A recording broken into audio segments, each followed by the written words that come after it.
There is often so much going on in the world that sometimes celebrity drama gets brushed under the rug.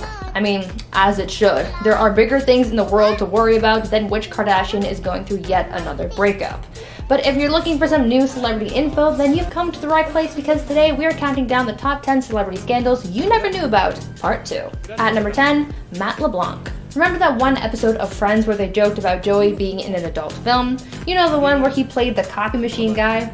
Well, did you know that that bit was actually based on real life? Yes, Matt LeBlanc, the actor who played Joey Tribbiani in Friends, actually had a part in an adult entertainment series before his time on Friends.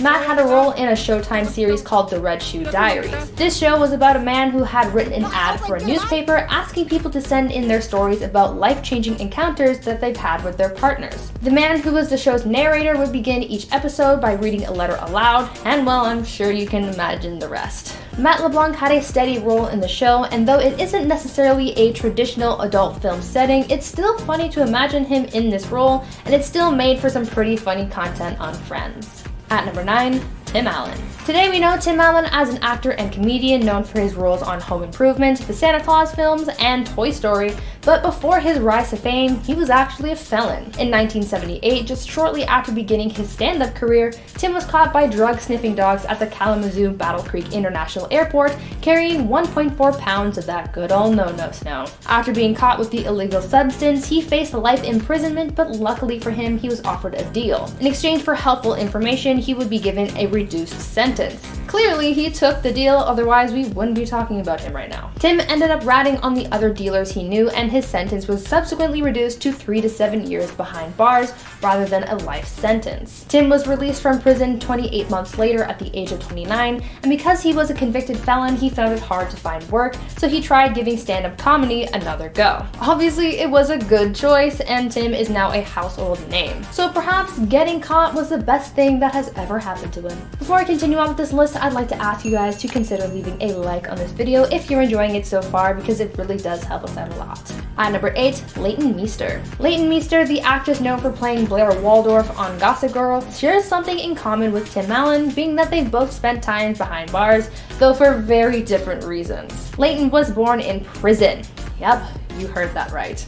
This all came out around the beginning of Gossip Girl's run on TV, and everyone was shocked. Essentially, Leighton's mom was arrested in 1983 for trying to smuggle 1,200-pound shipments of Mary Janes out of Jamaica. Leighton's mom, Connie, her boyfriend, and her sister were all arrested. Connie's sister actually ended up breaking out of prison and became the first woman in the U.S. to land on the U.S. Marshals Most Wanted list. After Leighton was born, her parents were released from prison, and eventually Leighton made her way to LA, where she started her acting career. She's since had a lot of trouble with her mom, even going so far as to win custody of her brother, but that is another story for another day.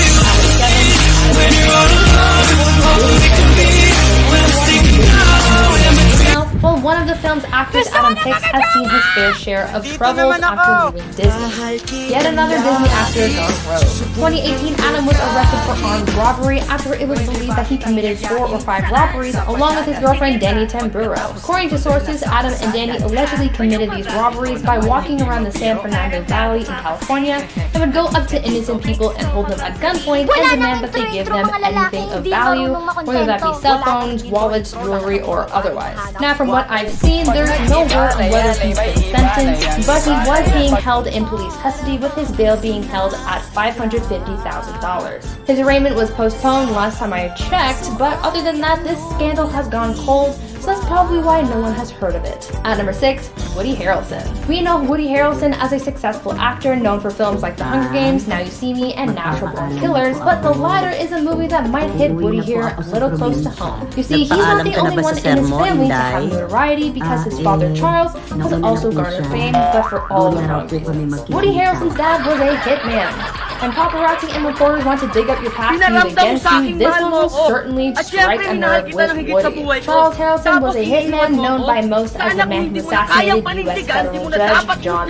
H. Wood. According to Woody, his father Charles left the family when he was still young and said that he hadn't heard from him until 1981 when the news of his father's arrest was broadcast. Until his death in 2007, Woody had a strained relationship with his father, though he admitted that he would visit him in prison often. Of all of the celebrity parents, Woody's dad was definitely one of the wildest. At number 5, Milli Vanilli. The lip sync scandal that surrounded Milli Vanilli was one of music's biggest scandals, and I've never heard about it. Have you?